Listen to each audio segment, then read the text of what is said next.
In the noon of March 6, 1,000 Marines step off, with 1,640 tons of supply and tow.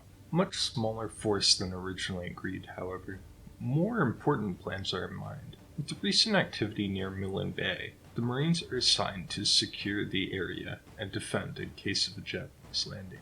As CruDiv 9 is now out of action, Cruiser Division 4 rushes down the Pacific under the command of Admiral John H. Newton. In the short term, this will provide a quick reaction force near two main objectives. The adverse effect of this, however, is CruDiv 3 will now be severely lacking in supporting firepower, losing their 3 heavy cruisers and ASW elements. Rear Admiral Abel T. Bidwell of USS Trenton, CruDiv 3's flagship, begs Com Crew Pack for some sort of relief force. Now begins a logistical battle to assemble a relief force to ensure our cruisers do not get crushed.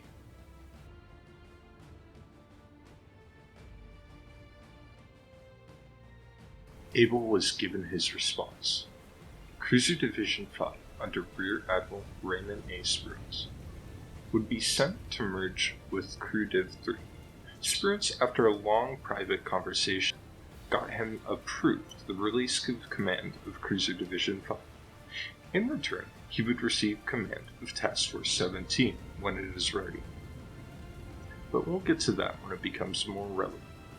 Cruiser Division 5 consists of USS Northampton and her sister ship Chester of the Northampton class, as well as USS Salt Lake City of the Pensacola class. Originally classified as light cruisers due to their inadequate armor protection, these 3 ships pack quite the punch at range with their 8-inch guns.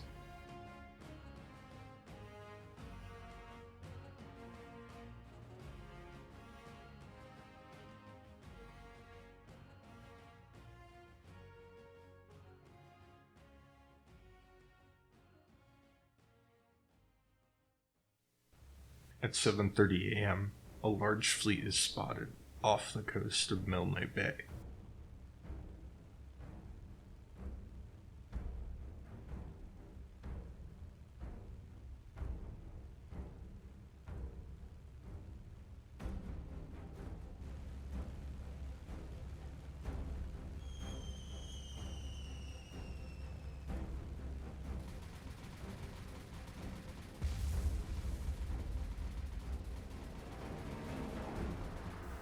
Insect aircraft find the torpedo belts of Issei to be far too strong for their aerial torpedoes.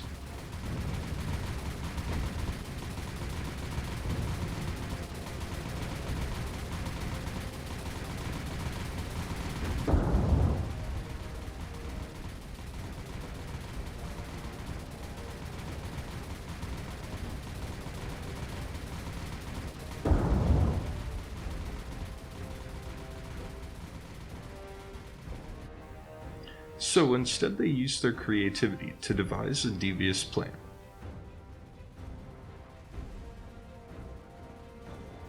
Two approach from the front.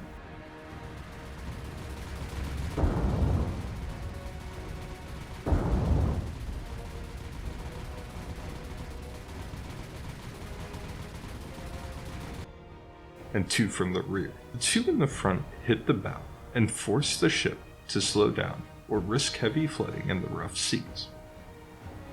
And the 2 in the rear launched their torpedoes like javelins into the drivetrain and rudder of the ship. This seems to work tremendously, as the ship almost immediately slows down to a mere 8 knots, with the second strike leaving her dead in the water. Issei took almost 8 additional airstrikes to even consider sinking, proving the stubbornness of battleships, especially well-built ones. In total, almost 9 torpedoes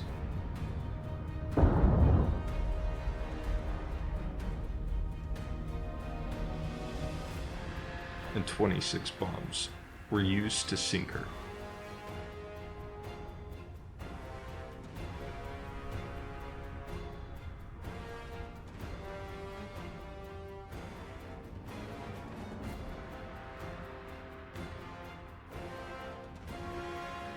Meanwhile, CruDiv 5 has met up and joined CruDiv 3, now forming an extremely formidable force. Any Japanese ships trying to invade Midway will be sure to not be unscathed. Just in time, too, as Kingfishers spot the very thing we predicted, and why reinforcing CruDiv 3 was so important. Let's just hope our foresight benefits us. CruDiv 3 has spotted a carrier task force heading directly towards Midway. They must first survive Japan's waves of aircraft before they even think about going on the offensive. Vals and Zeros swarm the task force. At 12:11 on the 10th of March 1942, one of the Val's 250-kilogram bombs strikes the B-turret magazine of Salt Lake City, causing a violent fire that is barely able to be contained. The captain of the ship called for the counter-flooding to stop the flames. Salt Lake City will be enjoying a nice vacation back at port for refit and repair. Northampton is also hit in this strike. She will also need to go in for refit and repair, meaning we have lost 2 heavy cruisers in this one engagement before we've even met their fleet. Not only that, the hunt for the Japanese aircraft carrier is no dice. We're led on a wild goose chase and find nothing as night approaches rapidly. CruDiv 4 finally arrives in the Coral Sea. They immediately are tasked with hunting down the invasion fleet from earlier Anzac forces, who were quick to dismantle their battleship Ise. Portland, Warrington, Somers, Chicago, and Indianapolis close in on the Japanese task force, making contact with them at 11:36.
After 33 minutes of fighting, the first casualty is a Japanese destroyer.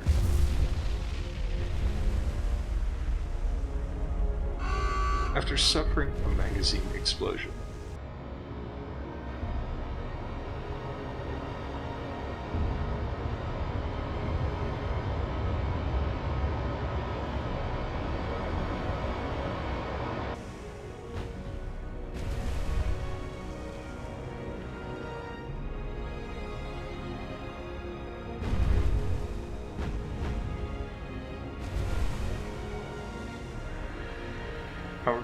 This battle goes exactly how the Battle of Malay Bay goes, though worse for us.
We lost USS Chicago to an ammunition fight. The division's flagship, USS Portland, from heavy flooding, and USS Warrington, who attempted torpedoing the Congo-class battleship.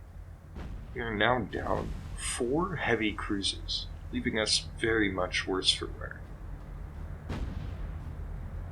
Not only that, we failed to sink our main objective, the second Japanese battleship in the division. We will have to go a whole week without any issues if we want any sort of backup. Easier said than done. The Japanese have us on a bind. Luckily, the next couple of days go on without event. Indianapolis and Somers arrive at port on the 16th. We have to plan something big. Command tells us we will get reinforcements in 2 days. We must use these reinforcements to the best of our abilities. The target is set. Our convoy arrives back from the Solomon Sea. Though, to reach this goal, we'll have to lie low for a day.